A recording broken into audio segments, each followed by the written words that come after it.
Good morning, everybody. The webinar will begin very shortly. We'll just give everyone a few moments to join the call.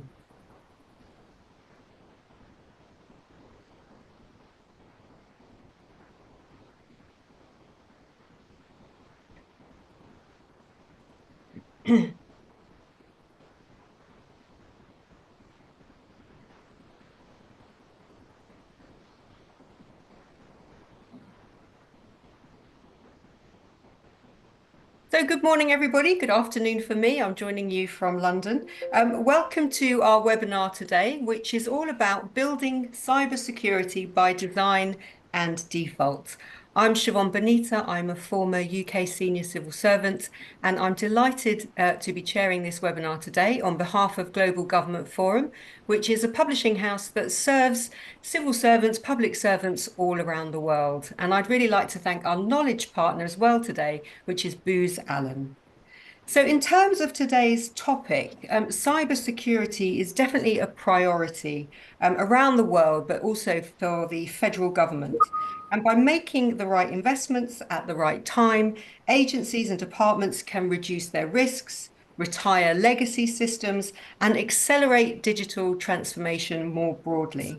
So, in today's webinar, we're going to be looking at things like how the US federal agencies are developing and implementing cybersecurity plans across government, how better cybersecurity can catalyze wider improvements in public services, and how agencies are working to improve cybersecurity skills across their workforce. We've got four great speakers with us today, and in a moment, I'm going to introduce each of our speakers and I'm going to invite each of them to give some short opening remarks to set the scene for the conversation. But we do want this to be a conversation. So we are also going to allow as much time as we can to take questions from you, our audience today. So on whichever device you are using, you should be able to see somewhere on your screen, probably at the bottom of your screen, there'll be a Q&A button. At any point from now on, please use that to message in your questions and your comments, and we'll get through as many of those as we can before the end of the webinar. So in terms of our fantastic panel today, first we'll hear from Paul Selby, who currently serves as the Chief Information Security Officer and Deputy CIO for the United States Department of Energy. In this role, Paul oversees the cybersecurity programs of the DOE enterprise, which comprise a real diverse set of missions. And it's huge, I think, what DOE cover. Previously, Paul served as the Deputy Chief Information Security Officer for the IRS, where he was responsible for maximizing protection of IRS assets and mitigating risks while maintaining continuous service to both internal and external IRS customers. Paul has over 25 years of IT experience providing complex networking solutions for US defense and civilian agencies and is an officer in the United States Navy Reserves.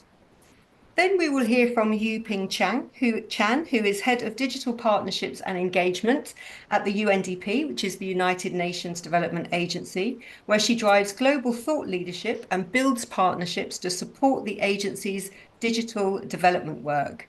Yuping has extensive experience with multilateral diplomacy and the United Nations system, having previously led the Office of the UN Secretary General's Envoy on Technology, as well as the policy and regional support teams in the UN Office of Counter-Terrorism. Before joining the UN Secretariat, Yuping was a diplomat in the Singaporean Foreign Service. Then we will hear from Ryan Zacher, who is a Principal Solutions Architect serving our knowledge partner today, Booz Allen's federal, civilian and DoD clients. Ryan develops solutions to complex technical problems and scales capabilities in boundary protection, threat modeling, and network defense. In his current role, he leads a team of engineers and architects supporting DISA's, which is the Defense Information System Agency's Thunderdome project, and is the technical lead on implementation of zero trust data security architecture. And then last but by no means least, we will hear from Jason Ralph, who is the director of the Security Operations Center at the Department of Labor. In this capacity, he oversees staff who manage critical functions such as 24/7 incident detection response, threat management, threat intelligence, and security architecture and engineering for the enterprise. His team provides comprehensive support and engineering for all cybersecurity tools used by the department. And additionally, he leads the department's relationship with the Department of Homeland Security and CISA as well. And he brings more than 30 years of experience in information technology, specializing predominantly in cybersecurity. So I'm sure you'll agree, we do have a fantastic panel of speakers here. As I say, please take this opportunity to make this an interactive conversation and message in your questions. But without further ado, I'm going to head over to Paul and invite you, Paul, to give us some opening comments. Thank you so much, Saban, and thank you all very much for joining and taking the time to get together. And I appreciate the invitation to speak today. I think anytime we can collectively get together and talk about cybersecurity and advancing cybersecurity, we're doing something right. And honestly, we need a lot of improvement. We've been talking about cybersecurity and the importance of cybersecurity, both in industry and in the government, in all governments, not just the United States government, but in all of the governments, for a number of years. And honestly, if we were to do an objective assessment, I think we'd have to give ourselves very poor marks for where we actually are in cybersecurity. You look at the overall landscape of cybersecurity and the number of incidences that happen on a daily basis. I'm going to turn on a timer here so I can make sure I stick to about 6 minutes, because the problem is not getting Selby to talk, it's Selby to stop talking. But you look at the number of cyber incidents that are going on, and it's clear that we need to do, that we have more work to do, those of us who are responsible for the cybersecurity of our collective organizations. And when I say that, it's the basics, right? I mean, cyber, there's a lot of changes and a lot of technology coming down the road, artificial intelligence, and the promise and risk that brings. But it's really the basic cyber hygiene that I think we need to do a better job on. I mean, when you look at how many things just don't have MFA, or don't do logging, or don't do data encryption or data at rest, and everybody's already on to the next thing, how are we going to make AI safe? We need to make sure we've got the basics safe. So I appreciate, I love when we get a chance to get together and talk about this. And I hope you guys really do take Saban's message to heart. If this is a conversation, it's going to go a lot better. If you just leave it to us talking, it's going to devolve into Jason and I talking about our favorite 80s hair metal bands. We've already proven that. So just a quick background about the Department of Energy and some of the complexity that we deal with. So the U.S. Department of Energy has over 125,000 employees. We have 17 national laboratories. We have 37 field and site offices, 4 manufacturing sites, the Power Marketing Administrations, the National Strategic Petroleum Reserve. It has a huge mission range that's anywhere from open science to nuclear weapons, to nuclear nonproliferation, to actually providing electricity. The Department of Energy provides electricity to 37 of the 50 states. And we do things from anywhere from nuclear cleanup sites to the National Renewable Energy Laboratory. So we have a really diverse mission set. And from a cybersecurity perspective, that's huge, right? I mean, so we have some of the most secretive organizations that are incredibly locked down when we talk about the nuclear side of our mission. And then when you look at the open science part of our mission, their whole nature and purpose and being is to be open to everybody. So how do we secure both of those type of mission sets without breaking the mission? So we have some really complex things here, and how do we develop these plans? The current administration released the National Cybersecurity Strategy in March of 2023. And we have based our security strategy and our security plans based on that. So we recently introduced the DOE, the Department of Energy Cybersecurity Strategy, which is built on the National Security Strategy, which, as you guys know, is built on 5 pillars, or you may not know if you haven't had a chance to read it. It's built on 5 pillars, and those are, the one is defend the critical infrastructure. What the Department of Energy does is, certainly when you look at the energy grid, it's one of the critical infrastructures. I mean, we all have been subject to, when the power, if we experience a blackout in our neighborhood or in our city, how really damaging that is, right? And think, I mean, I know, like most of you, Even when the power's out, I'll go to turn on my iPad and like, wait a minute, it's no connectivity. The router's down. All of the things. So everything kind of depends on energy, right? So we are the Sector Risk Management Agency. The Department of Energy is the Sector Risk Management Agency for the United States government for energy and power. So defending the critical infrastructure is the first pillar. To disrupt and dismantle threat actors to kind of stop them in their tracks is the second pillar.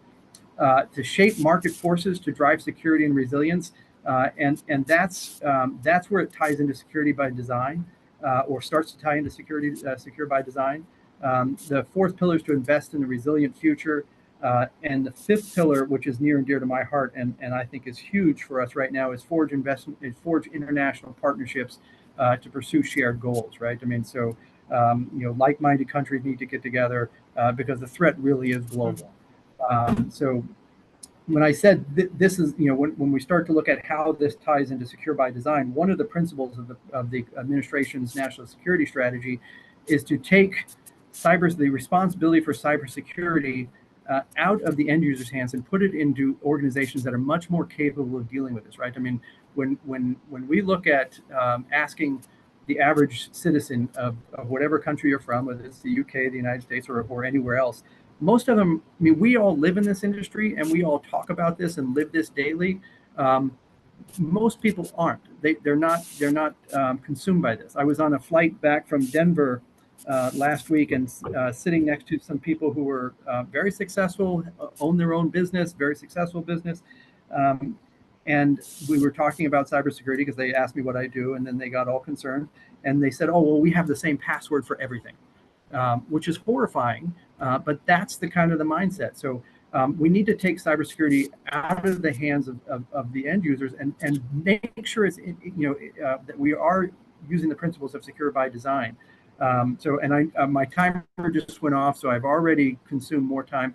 As you can tell, this is a subject that I get really passionate about, and I really appreciate being on the panel with such an esteemed group. And look forward to having what they have to share, and look forward to your participation as well. So thank you very much, Sivan. Brilliant. Paul, thank you so much. Really great place to start, because I think you've given us lots of food for thought and picked up on a lot of issues that will come up in the conversation. But a couple of things that I noted down there, so really stressing the importance of getting the basics right. And I think quite honest conversation you're having from the start, in that there's a lot more to do. There's a lot of room for improvement, and we're still seeing too many incidents. So there's a lot more that can be done. As you say, in a department like yourselves, you've got this huge remit, huge range of different types of missions. So very complex there in terms of the different things that you need, from areas where you want to be as open as possible to areas where you need to be much more closed. And then also, as you're saying, setting out that, how do you sit underneath the national cyber strategy, the 5 pillars of that strategy? And then what I really like at the end, because this is where I think most people in the audience will be coming from, is not everybody is living this, not everybody's an expert. So how do we make sure, those people who can, that you secure by design and make the systems as kind of secure as possible? Thank you so much, Paul. Really, really great place for us to start. Yuping, coming over to you now. Thank you so much, Siobhan. And let me pick up where actually you and Paul just left off. This idea that not everyone is living this. And so like we need to help individuals and move to the organizational approach. So I sit at the United Nations Development Program, which is the UN's actual development aid agency. And so for countries such as the United States and the UK that are very advanced, you're already having these concerns. But how about developing countries, least developed countries, the small island states around the world, where these problems are even more acute? Then what do we do for them then, when the organizations themselves are actually not equipped or robust enough to even take over for the end user in addressing some of these concerns? So that's what keeps us at the United Nations Development Program up late at night. So very quickly, before I go into a little bit about why we think cybersecurity is such a global issue and a developmental issue, let me give viewers who might not be as familiar with the United Nations Development Program a running tour of what the UNDP actually does. Next slide, if you don't mind, Raquel. So basically, in terms of digital, we see our vision of digital as enabling digital as an empowering force for people on planet. Next slide. we have quite extensive work in the area of technology, whereby we take a rights-based and inclusive approach to technology, where in the support that we give to the 177 countries around the world that the United Nations Development Program has an in-country presence in, this is the approach that we take to digital technology. And I think it's aligned a lot with a lot of what national governments are saying in terms of how we as the international community should leverage the benefits of technology while addressing the risks and challenges. Next slide. To give you a little bit of a sense of how we operate as an organization, we both have an internal and external strategy. So the internal, I think, lines up a lot to what my fellow panelists will be talking about in terms of how we approach digital and technology. But we also have this unique role as part of the United Nations Development System and the UN itself as being a thought leader in really sort of leading forward thinking around how we as an international community approach the use of digital technologies. And this is where we are, for instance, an authority on using digital for the good and addressing risks and challenges. Next slide. So to give you a sense of how extensive our work is, we have digital programs in more than 120 countries where we support Palestine, Bangladesh, Uganda, Rwanda in very specific use cases in technology, as well as broader national strategies, national digital approaches, and so forth. Next slide. I sit at the Chief Digital Office of the UNDP, which is sort of at the heart of the efforts of the development program to leverage digital technologies around the world in different countries. For instance, this gives you a snapshot of where we've been active in just in last year alone. So you can see our programming is pretty extensive. And what we do as the development program is that we sit at the right hand of the national governments in developing countries, particularly to support them across health, education, financing, and really bringing to core this idea that it has to be a holistic, whole of society approach to development in general, and that infuses our digital transformation strategies as well. So I think this idea that, cybersecurity allows digital transformation is also something that is at the core of what we think about. And that is why we see cybersecurity as a developmental challenge, not just a cybersecurity or a technical challenge in and of itself. Next slide. And so this really does come to this idea of why cybersecurity is also important on the global stage, not just for individual countries, right? So the cost of cybercrime globally is going to reach 10.5 trillion. You can see also like the knock-on impacts that also look at the other areas of the United Nations work. For instance, terrorism, state-sponsored attack, this idea of the impact on critical infrastructures. And as the United Nations, we look at these impacts globally, not just from the national perspective as well. So how do you see this as part of the global challenges that the international community has to collectively address? And for developing countries itself, this is a fundamental development issue. Next slide.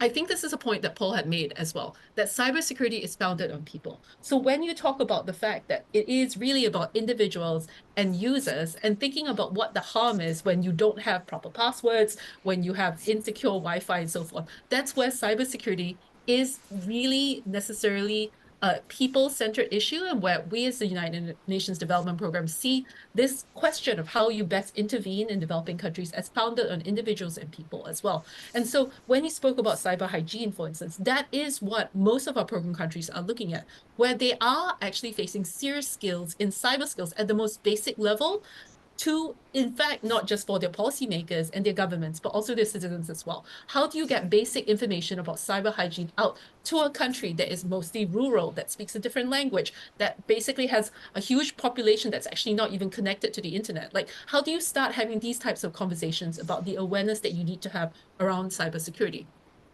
Next slide.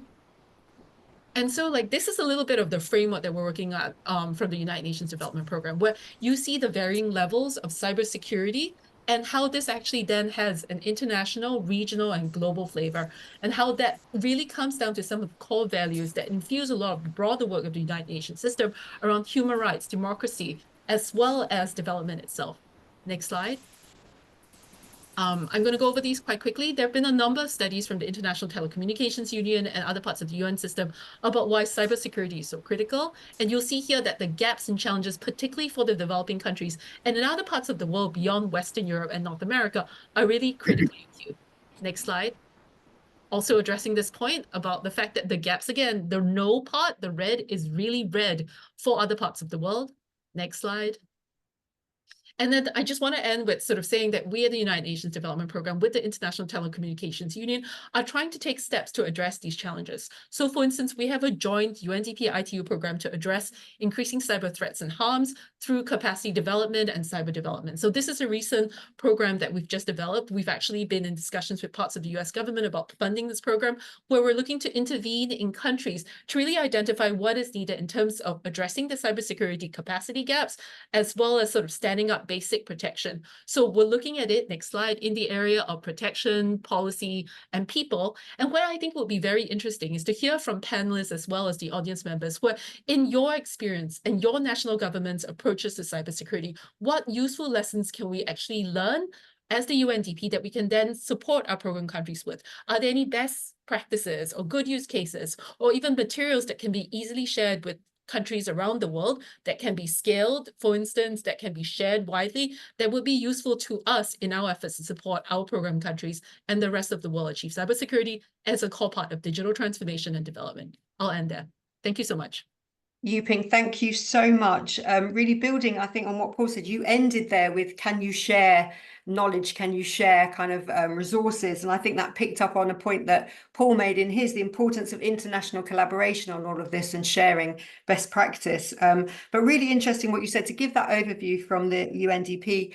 Some of the stats that you put out there, quite staggering, really. The cost of cybersecurity, of cyber attacks globally, reaching $10.5 trillion. And why does that matter? As you said, bring it right back to people. Ultimately, that is going to harm citizens, it's going to harm infrastructure, it's going to disrupt services and have a real human impact. So the more that we can all do globally, and also maybe help some countries who are developing to not make some of the mistakes that we've made along the way, to get those basics right and secure by design along the way as they are building their kind of digital infrastructure. And I really like the summary there, because I think that will apply to countries regardless of where they are on their economic development journey. I think people, protection, and policy, I think that's quite a nice summary for the things that you need to consider. Thank you so much, Yuping. Before we come over to Ryan, just to say a couple of the questions to Miracle Singh. Yes, we will send a link. I'm presuming you mean the National Cybersecurity Strategy. We'll make sure we send a link out to everybody on that. And Mike, yes, we will be sharing the slides, just to let you both know there. Ryan, I am now coming over to you. Wonderful, thank you. So again, I'm Ryan Zacka from Booz Allen Hamilton.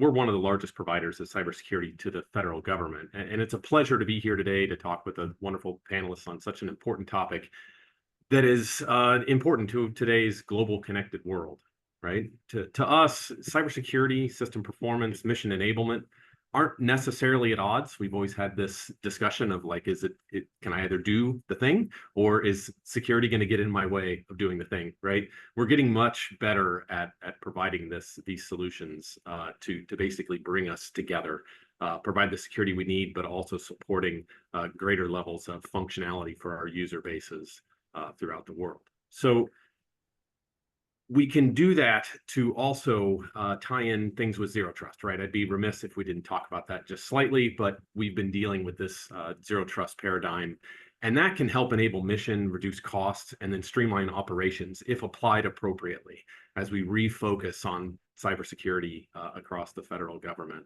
Most recently, the White House reiterated in a July 10th memo to continue to focus on cybersecurity investment through FY26 and beyond, and for all FCEB agencies to continue to prioritize that, and then submit updated ZT implementation plans there. So that's a big part of building by design and by default, right? Those items are going to come in as we help work on those implementation plans. It's more important than ever to onboard and optimize capabilities and solutions that embody that secure by design and by default principles. Funding can always be a challenging item as well to bring up, but a lot of agencies have started to find the use of technology modernization funding and others to sort of get at point solutions and items out there to help support us due to unfunded mandates that we are dealing with in many cases. So our firm's extensive experience, where we support over 80% of the civilian federal government through direct and indirect contracts, we've seen success in some implementations, specifically bringing capabilities and sunsetting antiquated architectures and policies and processes right? As we start to modernize the entire organization, ourselves included at Booz Allen, as we go through this journey to modernize our architectures for our corporate environment. So some examples are adoption of like secure access service edge solutions as they start to pivot towards TIC 3.0 architectures. Those greatly benefit service delivery to the federal workforce through like lower latency, prioritized traffic routing, and then to cloud to include receiving greater cyber operations visibility and control based on logging by default, and then the enforcement of conditional access, right? Which gets to what Paul was saying, the fundamentals of validating who the user is and who that device is that's connecting to our networks and our services. Many of those SASE providers that we have that we are integrating with have aligned to that secure by default principle by forcing secure transport, encryption, and logging by default. Those are things that have to be adopted as you bring on their service into your environment. On the other hand, we, Booz Allen, as well as the government, don't always buy everything. We also implement and build internally, right? So a big part of that is the application of DevSecOps principles, supporting critical mission applications and systems, things like healthcare.gov and DoD's data platform initiatives, providing for data sharing between DoD and civilian federal agencies are really good examples of building cyber by design, right? As left as possible in that design process to really bring those things forward. And then finally, planning is key. Paul brought this up as well, to prioritize efforts and budgets. Executing rapid and easily repeatable cyber assessments are extremely important to build actionable roadmaps to drive solution divestment, consolidation, and prioritize capability onboarding is a must, right? We need to get better at this planning aspect, just as we have to submit new ZT implementation plans, right? We need to have a way of turning this crank easily so that we can keep ourselves up to date with an agile plan to adjust to the changing requirements, the changing threat, the enterprise that we have to deal with that's always evolving. And again, that threat landscape that is continuing to adjust on us as we move forward. So those are some of my background information about sort of our experience at Booz Allen as we sort of support civilian, federal, DoD, and multiple clients. But I look forward to continuing the conversation here. So thank you.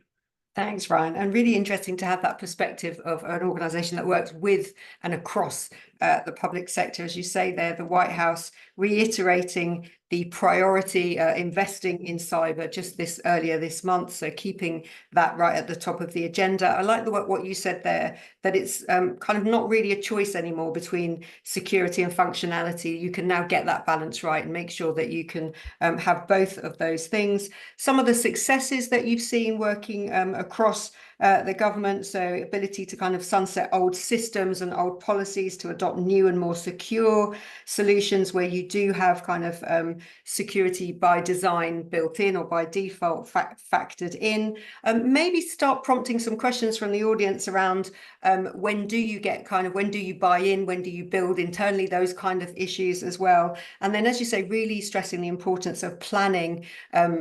Resources are limited in the public sector. So how do you plan for this? How do you prioritize? And also, how do you make sure that you are agile enough to be able to respond to changing threats? So thanks, Ryan. Loads and loads of food for thought there. Jason, coming over to you. I know it's not easy to go last, but we are coming over to you now. I appreciate that. Thank you so much. And great panel, obviously. I mean, you hear the speakers already talking about quite a few things that are near and dear to our hearts, when we talk about cyber and supporting that mission and how we do these things. So I wanted to give a little bit of an update with the Department of Labor and how the department's mission, if you're not familiar with that, and then cyber supporting that mission, kind of diving into some of the things that Paul and Ryan and Yuping were speaking on. So next slide. So, just to familiarize yourself with the DOL's mission, we're here to foster and promote and develop the welfare of wage earners, job seekers, and retirees of the United States. So you improve working conditions. We have international labor relations that are out there, advanced opportunities for profitable employment, and assure work-related benefits and rights. So maybe not, we're not saving, we're not trying to keep the lights on necessarily like Paul is doing, so to speak, but we got quite a few things that are going on for the community, and it's very important that our mission stay intact and be able to serve our people out there. So next slide. Now I want to dive in a little bit with OCIO and empowering that DOL mission, because I know I want to get into cyber. That's my near and dear. That's my bread and butter. But OCIO, a huge IT infrastructure, powering that mission with application services, with client engagement activities, with your infrastructure services and things like that, but then also looking at cybersecurity and the footprint underneath there. So we provide IT solutions for 27 agencies and around 15,000 DOL staff. When you're looking at OCIO's mission, we're customer service first. That's the bottom line when you look at that. So you're balancing that mission with cyber, dedicated to providing those technology solutions across the space. And we always strive to be best in federal service. I always want to say that that's our vision, is to always try to do that and empower that DOL mission and serve those American public people. So next slide. So let me go into underneath OCIO's umbrella, cybersecurity underneath that. So I know a very busy slide, and I apologize for that. But what I want to do is that we have a directory kind of broken out. So when you talk about, when Paul was talking about cyber and Ryan and Yuping, this is kind of our directorate, and then underneath that, the divisions underneath that directorate supporting that mission, right? So when you look at this, we're leveraging policy to safeguard the department's IT systems and its data. We're committed to protecting your information system through a robust number of security initiatives. So when you look at this piece here, we have our governance, kind of spells that out right off the bat underneath that division, where we're ensuring compliance with federal laws, regulation standards, making sure that those processes are in place, privacy policies that govern all DOL information systems. And then we get into the cybersecurity authorization. Well, before a system comes in place, we got to give it to the authority to operate. How do we do that? We assess that system. We make sure things are in place to do that. And those all get done prior to authorization. And then we would dive into the division that I am leading as well, is that now I got to look in threat and monitoring and look at all kinds of things that are going on in the environment. So we provide the DOL an enterprise capability that monitors, detects, analyzes, and responds against all those cybersecurity threats across the organization. We're looking for ways to engineer new tools, new techniques. You heard Ryan talk about zero trust. Paul kind of, and I'm going to go with the 80 bands reference. He struck a chord with me on a few things too as well, and how we're doing things within the cyber landscape. So that's kind of our mission across the OCIO. Next slide. And here's some emerging technologies. I call it our strategies with the cyber footprint across that. So you heard artificial intelligence, and there's so many things that you can do with AI, right? That you're hearing about that. Converting text to speech, chatbots that are helping for customer inquiries. These are some of the business processes you can kind of look at with AI, but one of the words I heard too is AI's promise, but then you got AI's risk, right? So I got to have some defending mechanisms across my cyber footprint to make sure that these AIs are doing what they're supposed to be doing, that we're verifying and trusting those things like that. Adopting a zero trust framework, implementing those technologies, meeting the administration's executive order. You see the executive order here, 14028, about improving nation cybersecurity and its milestones. There's quite a bit of information underneath that. How do we do that? How do we get better with taking things out of the user's hands that we talked about a little bit of creating that risk and building an enterprise across there that we can do a lot more with trust and verify. We trust no one, right? So you hear that zero trust kind of framework, and looking at building things like that. Security Service Edge, we've deployed within the department in FY23 to modernize and support that mission and support those executive orders, getting away from that traditional network security and extending that protection across the enterprise. That's key there when you look at on-prem, cloud apps, and where we want to be across the whole space there. When you're looking at remote users, our workforce has changed so much in the last several years. and quite a few other cyber initiatives. Paul mentioned quite a few of these a little bit in conversations when we talk about data encryption at rest and in transit. How do we get better with that? We have sometimes older applications within the department. How do we get better with making sure that those things are secure? A big key thing here is log ingest improvements. Are you seeing what you need to be seeing across the space? Doing a full visibility across the enterprise for security monitoring and response. Building orchestration and automation to that so we can get our analysts to focus on the real threat deep down and build some things in front of them first. Authentication enhancements, making sure that we have some anti-phishing resistant mechanisms in place. Adopting more of a single sign-on, so not people are having the same password, I heard, for every system across their landscape. So we want to get away from those things. We want to build things for that user to secure them. And I believe that this is my last slide. So those are some of the things that the department and divisions around there are trying to do to improve and modernize cyber. Thank you. Thanks, Saban, you're on mute. Sorry, on mute. Really interesting to have that perspective from a second department over there in the States. And as you say, the way that you're structured, they're giving some insight into some of the real practical things, the governance being really important, complying with the laws, the regulations on things like privacy and standards. But then how do you deal with kind of authorizing new systems, so assessing the security of the systems, and then from what you do in the Security Operations Center, like monitoring, detecting and reporting on threats, maybe potential new threats as well. And then looking across to those new technologies, lots of things that we do, people talk about AI, it is the kind of thing that everybody's interested in, comes with huge potential, but also, as you say, how do you deal with the risks that brings? Zero trust, we might come back to. I think all of you have mentioned zero trust. So that's obviously a big consideration for all of you, but also how do you factor in new ways of working? You mentioned remote working when you're considering things like that.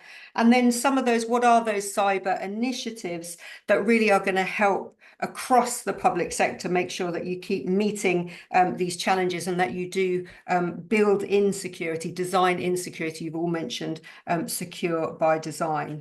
And I like the way you started there as well, a kind of reflection on you're very much a customer service first organization. So all of this, you have to keep those services going and have the customer at the heart of everything that you're doing.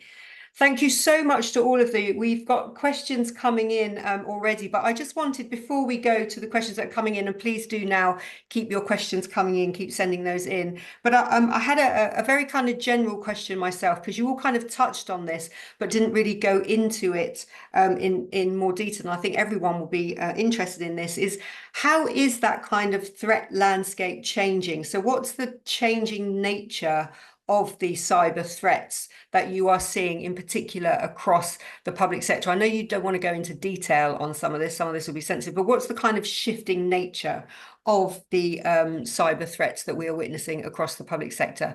I will change up the order in a moment, but because we haven't heard from you for a while, Paul, I'm going to come back to you first on that one. Great. Well, thank you so much, Siobhan. And let me just publicly say thank you to all the panelists.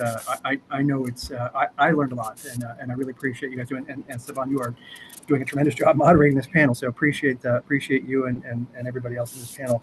So the changing cyber threats, I actually don't think they're changing, right? I mean, I think the cyber threats we've been facing are the same cyber threats we've been facing all along. I think they're I think some of the technologies out there that offer hope, and I think there was a question in the chat about from Taylor that threats are proliferating at a rapid pace and you can't hire your way out of the problem. Taylor, I could not agree with you more. I wish I could. So how do we leverage tools and technology to complement the people skills? So I think the things that are going to help us are also helping our adversaries. And I think that's one of the things that are changing. One, we're seeing a lot more people that don't need advanced skills and advanced capabilities to become actually quite proficient hackers, right? So one of the things that we saw change historically up until 2022 through 2022, we saw about 80 to 82, 83%, depending on which report you read, of cyber attacks were phishing based, email based, right? Somebody clicked on a link. In 2023, we saw that jump up to over 90%. You kind of look back and say, well, I wonder what happened. Well, at the end of November of 2022, ChatGPT became publicly available. And we saw an immediate increase in the availability. So what that tells me is that our adversaries are now using that to, we see that now the phishing emails are much more advanced. It's no longer, a Nigerian prince with 1 million typos in it, right? They're becoming much more sophisticated, and they're using artificial intelligence to do that. That's what's shifting in my view, is adversaries are becoming much more savvy about the tools that they are using to attack us. And we're also seeing, and this is a trend in at least in the energy sector, we're seeing their TTPs change, right? I mean, it used to be they come in and they're looking to immediately be disruptive. And now we're seeing things like living off the land and just, people just residing on your networks and not, really not doing anything except watching, which is a different in their TTPs than what we were seeing, because they traditionally trying to be very disruptive. So that's concerning. The last piece I will talk about in what we're seeing change, and I do want to address a little bit more of what Taylor said, or Taylor's question. But the last thing is the whole PQC phenomenon, right? The post-quantum computing, and how really terrifying that is, right? So, and I get, for all you engineers out there, that we're not in a PQC world. We're not in a quantum computing world. We're not there yet. I mean, we're getting there, and we're getting closer, and we can have debates and arguments about whether it's 5 years, 8 years, or 10 years down the road.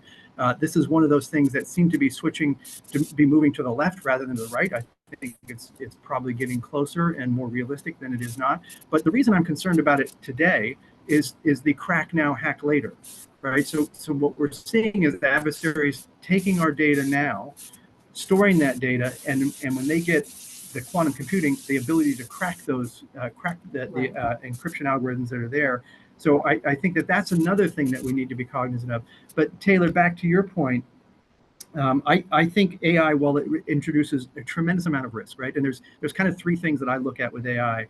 One is how do we protect ourselves against adversaries using AI against us? Two, how do we protect AI when we use AI, like ChatGPT and any other AI tool? And three, how can we use AI to advance cybersecurity? I mean, what can we do, and how can AI augment what we're doing? And there's tremendous value to that. And Taylor, and I think that's part of the answer to your question is we have to figure out how we can advance and use AI to automate things, automate responses. SOAR is a tremendous capability, and using that in part of our response, and having more playbooks, AI involved reduces the need for humans to be involved in the beginning. I'm not an advocate of taking humans out of the loop in any stretch, but we can use AI to advance that. So I apologize for a long-winded response, Siobhan, but that's that's brilliant. Thank you so much, Paul. I am going to give everybody a chance to answer this question, and I will bring in Taylor's question as well. So Yuping, the question now is, as Paul said, is how is the threat changing, the nature of the threat changing? What are you seeing? And also Taylor's question was, you can't keep hiring people to solve this problem. So how do you automate? What tools can you use to help solve this problem as well? I think it's also very interesting to me to hear these perspectives from, I mean, I have to say this, a rather privileged, well-resourced country perspective, right? And again, I sort of go back to my original point. Think of these challenges in a developing country where you don't have the budget, expertise, or even people to hire to address a lot of these issues. So the extent to which these are concerns for the developed world, think of it multiplied like 100 times for the developing world. And then think about how then, is there an obligation or a responsibility from developed countries to help developing countries? And so like when you say the threat landscape evolving, I'd be interested in people's perspectives as to whether you see third countries sort of playing a role in helping to secure your own cybersecurity and your defense. So for instance, when Paul talks about adversaries, right? How much of these threats are exacerbated because of the presence of weak infrastructure in developing countries, and third countries then possibly becoming a vulnerable spot for these adversaries to then magnify their impact on your own like national systems. So perhaps again, when I say, you know, there is kind of a global responsibility to help developing countries, it's not just in terms of helping them secure their own systems for their own developmental, you know, development and like human flourishing and so forth, but also from a national security perspective for the US or other partners as well. The extent to which you can address this global threat might be something to keep in mind as well. And then really, I do go back to this idea of how it is a global conundrum. And then the extent to which cyber hygiene and cyber resilience is something that is a concern for all countries, and the extent to which we can have developed countries also pitch into this effort around the world would be very interesting to hear from everybody as well. Thanks, Yuping. Ryan, I'm going to come to you on that because that's a really interesting point, isn't it? That actually a vulnerability in a country, a developing country somewhere else might actually have consequences nationally for America, you know, further, because we're in this kind of global, very connected ecosystem. Yeah, absolutely. So my thought just about that one, I completely agree with you, Ping, there. We continue to find ourselves in this global connected network, and the ability to sort of traverse those networks is very simple, right? And a lot of our adversaries obfuscate themselves sitting in infrastructure that is outside of our borders and inside, you know, outside of our control. So the greater lift, right?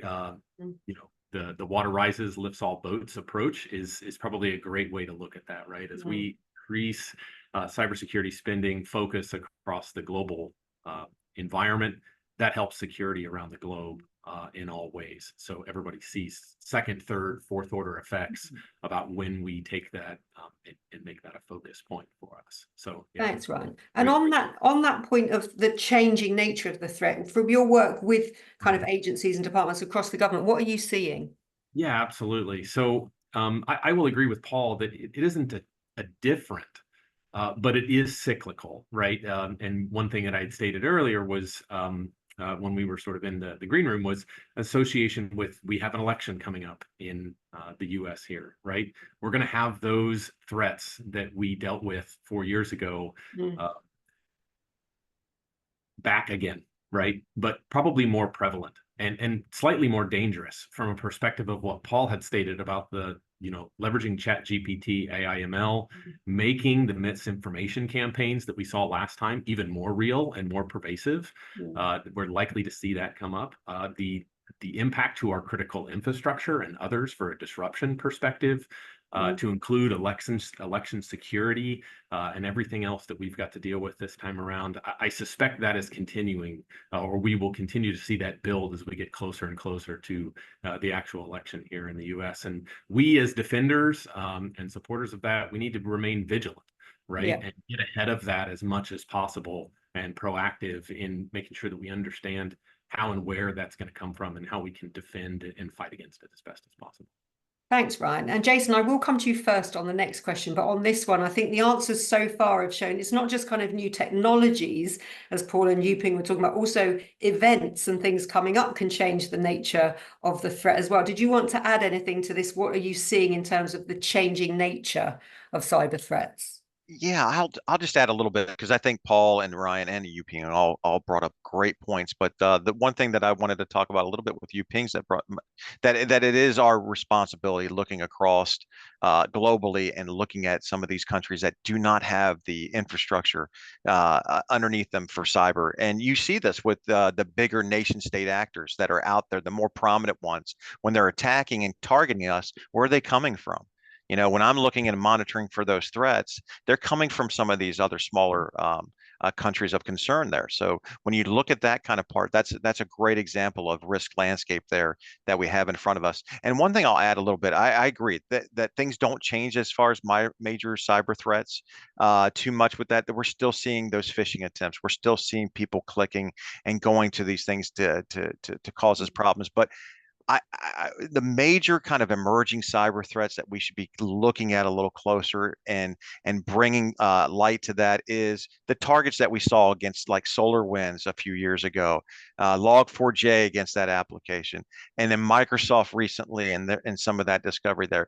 What happens if, you know, most of us like ourselves are running Microsoft and wanting that critical infrastructure across there? What happens to if Microsoft gets compromised in a major way? What's your resiliency to that? Yeah. Can you still operate?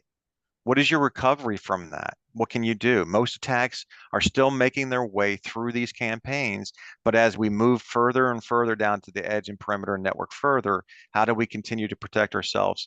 And again, going into the supply chain kind of area. Yeah, great. So it's not just your own department you have to be thinking about, it's that broader supply chain. We might pick that up again in a moment. But Yes.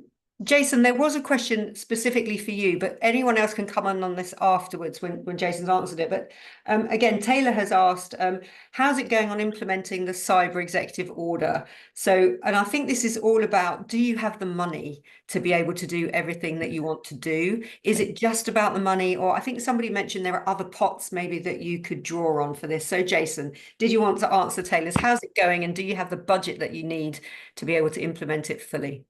Yeah, I chuck a little bit, Taylor, on that front. So zero trust, I always say zero funds, right? So, but let me preface this a little bit better with that part. So, obviously, with new cyber legislation across the federal government, we want to take advantage of those opportunities and improve our paths, through that. So there's several paths that federal agencies are trying to take advantage of to modernize security. You might hear what they call the Modernization Fund, TMF. Most agencies do tend to struggle within their budget to support new legislation because like I said, zero trust, zero funds kind of thing out of that crunch. But there has been creative ways to take advantage of that. The Department of Labor has done some of that to make sure that we can get additional funding to support that with showing how we're going to use that money, plans in place on how we're going to do those things. So some of those improvement areas across the space I see already with log ingest and response across the enterprise, looking at user behavior analytics across with orchestration and automation, building that zero trust kind of framework of activities that are being implemented to support the don't trust with identification capabilities, stronger MFA at the user, application segmentation, making sure that we get to those who need to know or access only, and building the data encryption at rest and in transit. Those are just to name a few that if you can build your modernizing funding approach and go to the administration to show exactly how you're going to use that, I think federal agencies within the U.S. are trying to take advantage of that and are seeing some success with that. But we got a long way to go. We got a long way to go with that part. So, so that's a great question about funds. Thanks, Jason. And I mean, the answer, I think, to Taylor is always going to be there's never enough money in the public sector, is there, to do everything that you really want to do? But you, Ping, I'm going to come to you. I imagine the issue of funding is even a bigger challenge, for a lot of the countries that you are working with.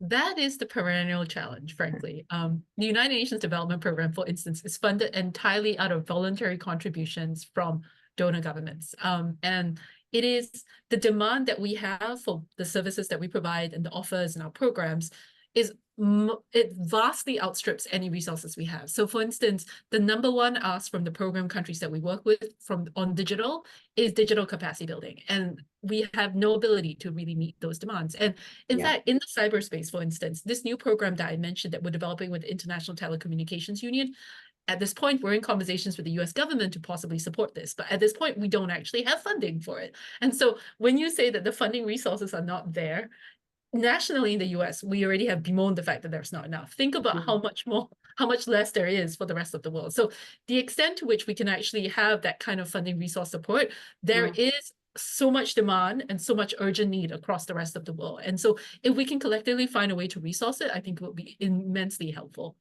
Thanks. And I think one of the things that we've found through events and webinars we've done on these issues in the past is sometimes you get a kind of an amount of funding for a transformation program or a cyber program, and then people think that's it, you've had your funding, whereas actually this needs to be kind of updated on a very, very regular basis to keep yourselves safe.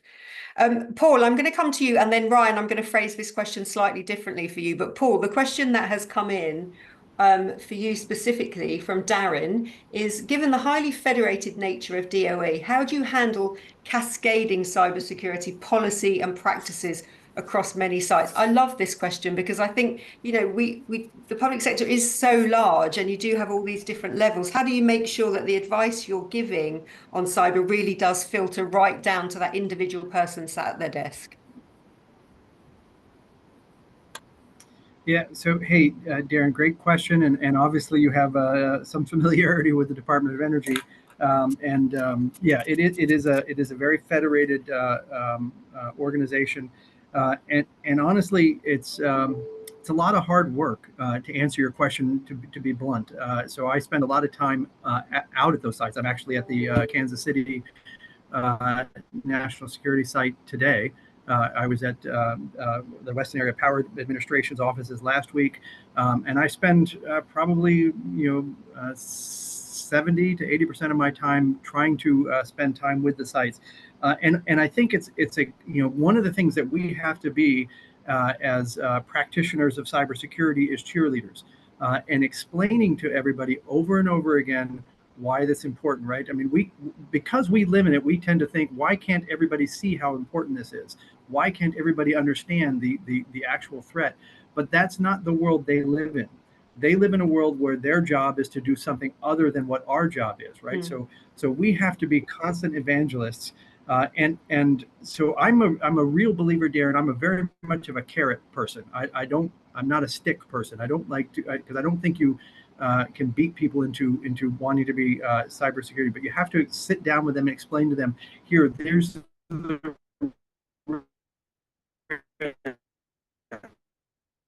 Paul, I think your system, you've just gone down. Can you hear us again?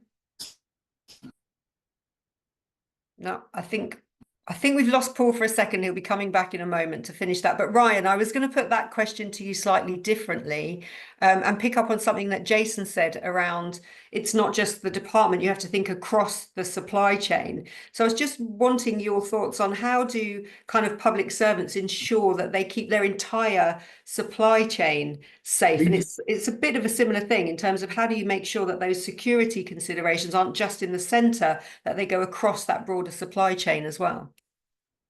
Yeah, absolutely. So one thing is trusted partners like us and Booz Allen, right? We're a part of that supply chain to the federal government. So trusting, selecting the appropriate partners in that space to include our resellers and everything else is a big part of that. And we do that through federal contracting and things like that to help us manage. But going beyond that, right, from just a perspective of, okay, we've got the CivFed entity, plus we have any contractors that they may bring to the table, such as Booz Allen. The other part of it is taking what we see out of the Secure by Design and default functionality, right? A big part of that is we aren't looking and questioning our suppliers and COTS vendors as much as maybe we should, right? One big area there is point at that Secure by Design, secure by default principles, and ask those tougher questions. One big area where I see that it's extremely important, and is a difficult problem that we continue to try to crack in all the cases, is software bill of materials, right? What is in the products that we are implementing?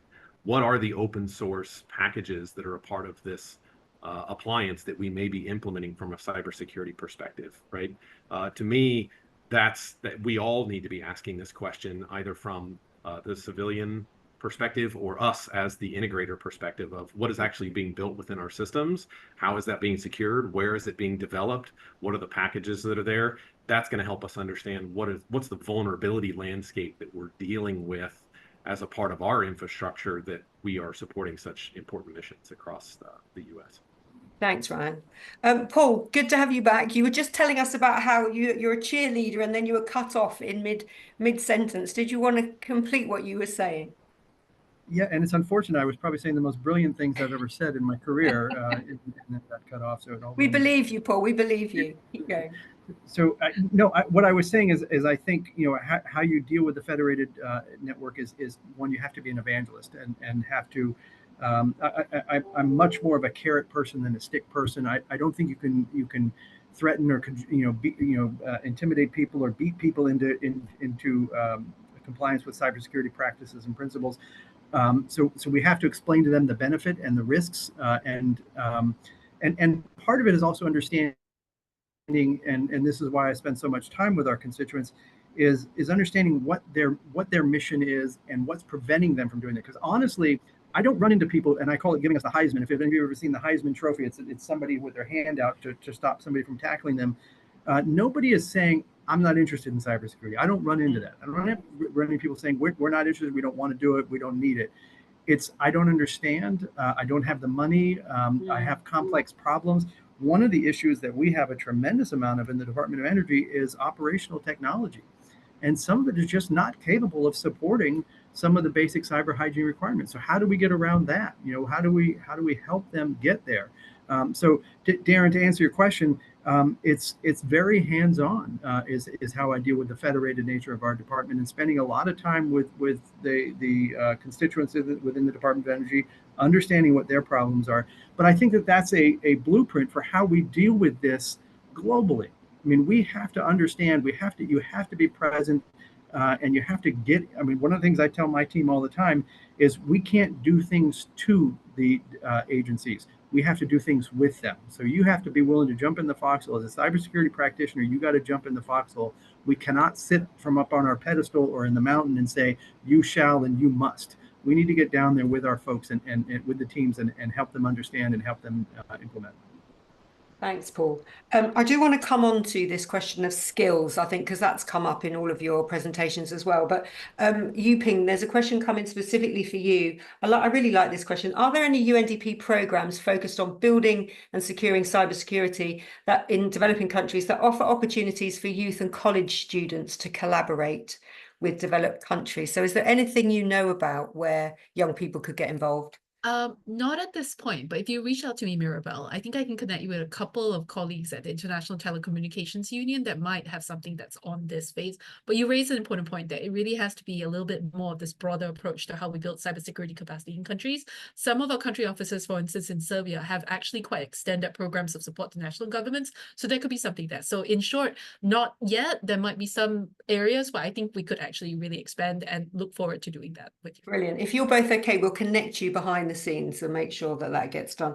So I wanted to pick up on this question of kind of skills and what are people going to need? And Paul, I really like the way you phrase it there, that you have to understand kind of people. You have to understand their landscape wherever they sit in that organization. Because I think as well, understanding people's concerns and worries about cybersecurity and what they need to do as individual public servants is probably quite important, because for people like me who aren't technologists, this conversation can get technical quite quickly.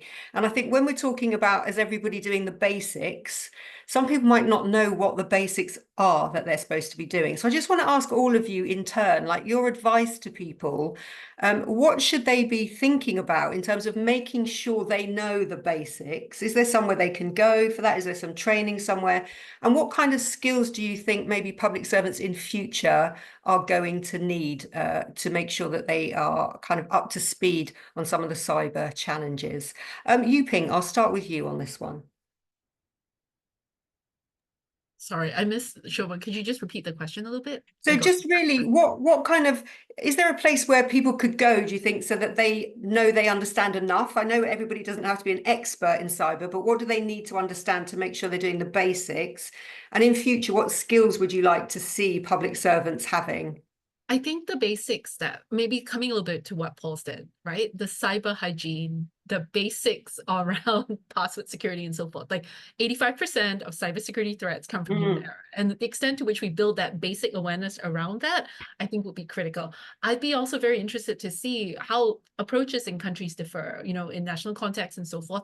I'm not sure there's a universal resource for all of this. I know there's a number of resources that have been sort of white labeled across some of the national governments. The Japanese, for instance, have a very interesting approach to cyber hygiene and a whole package. The Singaporeans have done, I think, sort of a digital skills that includes this idea that it's all a society approach to cybersecurity. So I'm not aware of one single resource, but I do think that if there can be some way of raising the basic level of cyber hygiene and cyber awareness around basic population and for individual users, that would be critical as a start. Thanks, Yuping. Jason, I'm coming to you. Your thoughts on this one?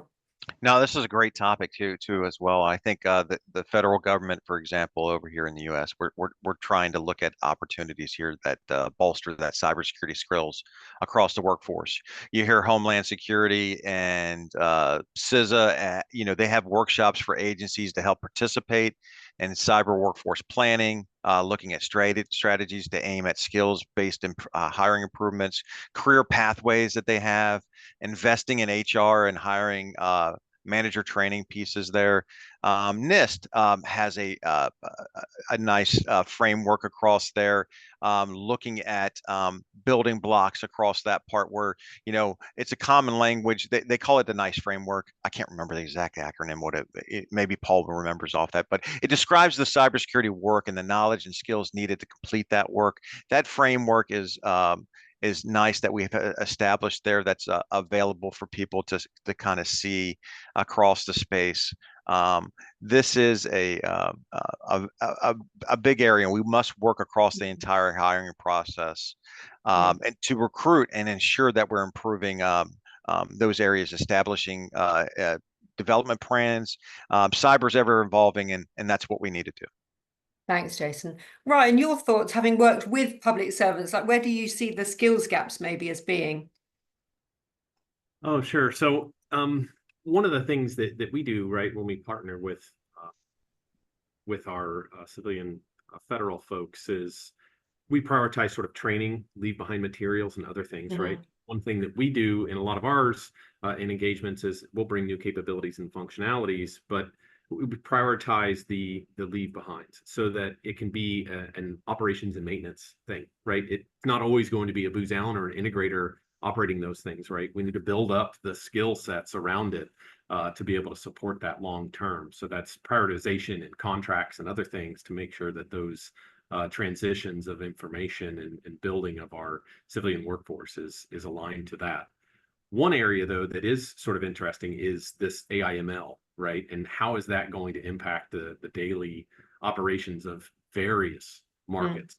Because there is potential, not for disruption per se, but to be able to support better operational execution in those areas. So Booz Allen has been working just on our side to help train everyone at Booz Allen with a baseline knowledge of AIML principles, understanding, so that there's a level of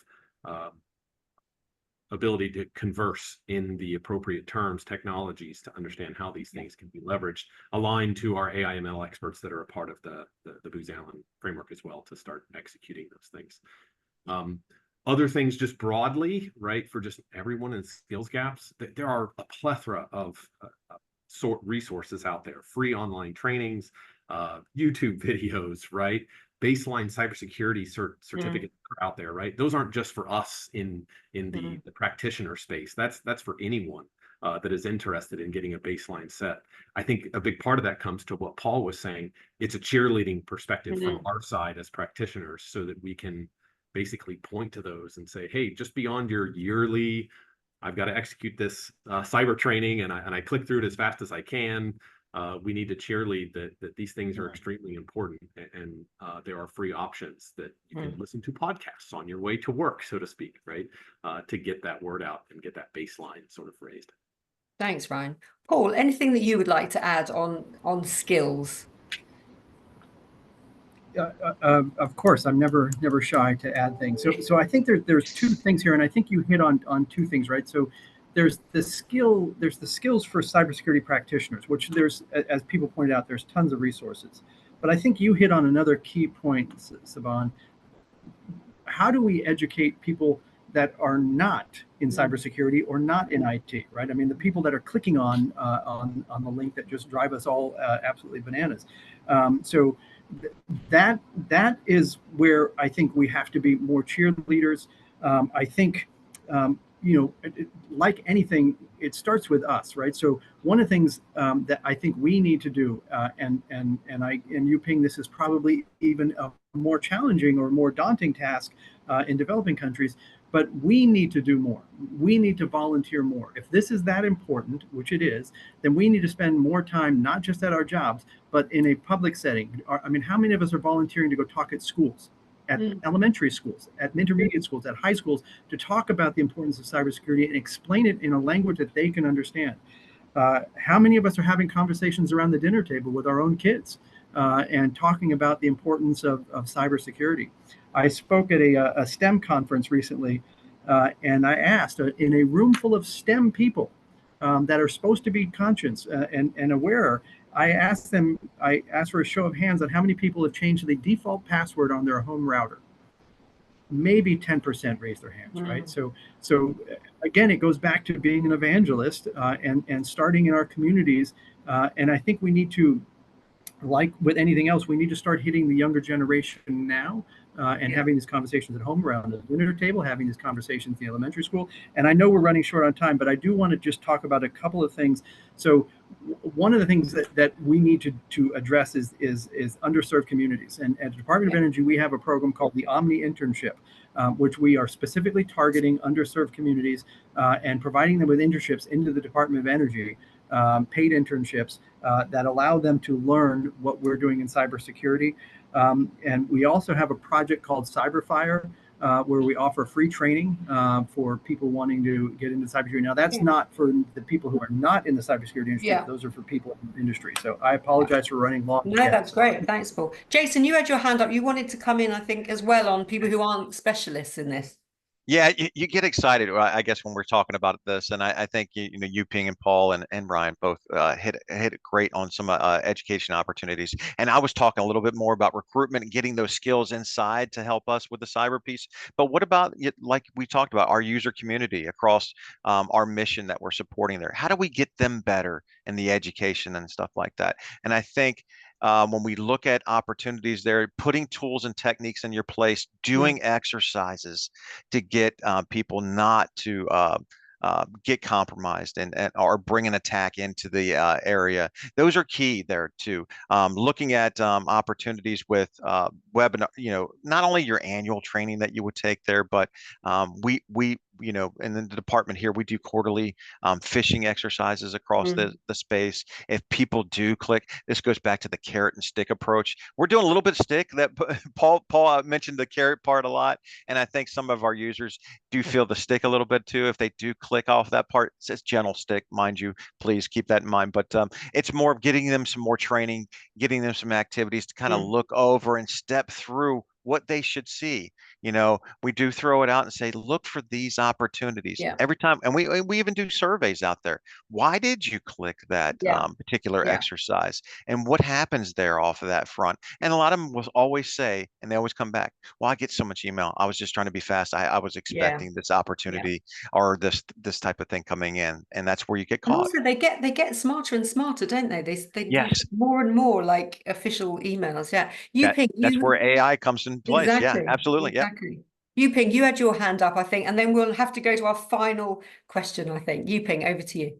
Yeah, it was just on this point, I think, that Paul was making around being an evangelist and like trying to like integrate into different communities and people that actually don't think about cybersecurity. The fact that the development agency of the UN is now talking about cybersecurity actually is a recent innovation on our part. And actually that coming together of the development community with the cyber community has not actually been that long-standing. It has actually been a recent innovation where more of us development players like the bank and so on really thinking about how cybersecurity is now part of digital transformation and the support that we give to program countries. So even this idea that we need to be evangelists, not just with people and friends and community, but also in sort of government sectors and public sector institutions really is something that I think we should really continue this conversation around. And for instance, I would also say that as a very start to even think about how you guys as national governments and agencies think about broad and mainstreaming the work that you have. Ryan spoke of the materials that's already out there. How much of this material, for instance, is not in English?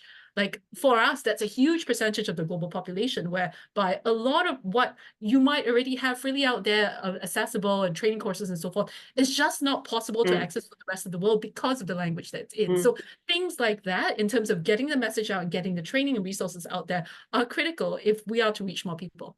So many of the issues that we cover in Global Government Forum come down to good communication and better collaboration. It's really interesting how much that's such a crucial issue. I wish we were in real life sometimes, because the final question came in from Mike Walsh, and really I need to clarify this a little bit because I think it's quite a broad question, but any of you can answer this one if you would like to. Mike has said, any last comments on vulnerability management and nefarious TTP sharing? And I think if I'm right, TTP stands for tactics, techniques, and procedures. So the way that potential bad actors go about doing things, if I'm right. Any thoughts? I think what Mike is saying is how do you kind of look ahead and assess these vulnerabilities and threats that are coming up. Would anybody, I mean, Jason, you mentioned a bit of this in terms of the kind of the way that you assess the landscape. Is that right? And evaluate what's happening? Yeah, that's I like this topic too as well. Well, I like a lot of the topics across the space when we talk about cybersecurity, but vulnerability management's huge for me. That's underneath my wheelhouse, underneath the Security Operations Center. When we look at vulnerability management, looking at opportunities there, there's some things that are built out in the U.S. federal government to help that support that. We do have what we call weekly SOC, Security Operations Center calls that are set up for that come in through Homeland Security and CISA to go over TTPs and go over known exploited vulnerabilities. And there's a huge database of those things that we're always scanning for and continuously monitoring across our landscape. Many tools to support us. We want to get into, you can't see everything in your network. Your typical vulnerability management back in the day was, let's just go ahead, scan the environment, look for things. We'll look for ports and protocols that are open and doing those kind of things out of there. But now, because the landscape has become so big and so vast out of there, we need to get things at those edge devices. We need to make sure that there's agent-based scanning that's happening all the time and running back and pulling into that data. And then we got to have chatbots or more automation to go ahead and build those things out and look at those threats. And then you're always continuously responding to our operations center and things like that to get those things remediated. So we could do a whole webinar just on this, couldn't we? We could, and then there's one part too as well, is that there's a lot of services that are being offered in the federal space. Let's say a government doesn't have any money to stand up a vulnerability management program. Well, Homeland Security, in an example, would be doing some of those things through many services that they offer. They call it fast services to do penetration attacks, things like that. So huge area, I just wanted to say, and there's a lot of focus on this. Thanks, Jason. Space. We are in our final minute. Ryan, Yuping, Paul, would anybody like to add anything to what Jason said on vulnerability management? Yuping, no. Ryan, anything from you on that? No. Paul? Yeah, no, I think I think this goes back to the basic cyber hygiene, and it's hard for me to say anything in under a minute, but it's the basic cyber hygiene. Jason mentioned patching, right? I mean, it's shocking to me how many people just don't do the basics. Like, have a patch Tuesday. I mean, where you just apply all the latest patches on Tuesday. I think this is where artificial intelligence can really help, because the networks are getting much more complex, as Jason mentioned, with programs like CDM and which is continuous diagnostics and mitigation, endpoint detection and response technologies. We can automate these and work with these can be automated. These tools can be leveraged to make this a much more seamless process and take the human out of the loop to make this automatic. So a lot more discussion. It's a huge, you're right, Siobhan, we could have a whole separate webinar on vulnerability management. Well, the next webinar, that's what we'll do. We will make it that one. We are sadly out of time. That conversation has gone so quickly. Thank you to the audience for sending in those great questions. And a special huge thank you from me to Ryan, to Jason, to Paul, and to Yuping. I think it's safe to say if we do need evangelists in cybersecurity, we have 4 great ones here. So thank you for sharing your time and your expertise with us all today. Just to say, this webinar is part of, I mean, we had a big event in Washington earlier this year focusing on all things to do with kind of transformation, digital transformation, where cybersecurity was a big focus. And we will be coming back to Washington Global Government Forum in May next year. So please do look out for details of that on our website. We will keep you informed when we have the dates firmly pinned down. And we will also send you a very short questionnaire to everyone who registered today. I'd be hugely grateful if you could take a couple of moments just to fill that in, to make sure we keep giving you the webinars on topics that are of most value to you. Thanks again to our knowledge partner today, Booz Allen, for being with us. We will be sending all of you who registered, all of you who attended today, and those who couldn't make it live, we'll send you a link to today's video and the conversation so you can watch it again. You can share it with your friends and with your colleagues as well. And we will be sending around a link with an article that will be written up in a couple of weeks' time, sharing the key messages that came out from today's conversation. I hope you all enjoyed this webinar as much as I did. Really fascinating and very, very important topic. Enjoy the rest of the day over there in America, and I look forward to seeing you again on one of our webinars very soon. Thanks to our great panel. Goodbye, everyone. Bye-bye.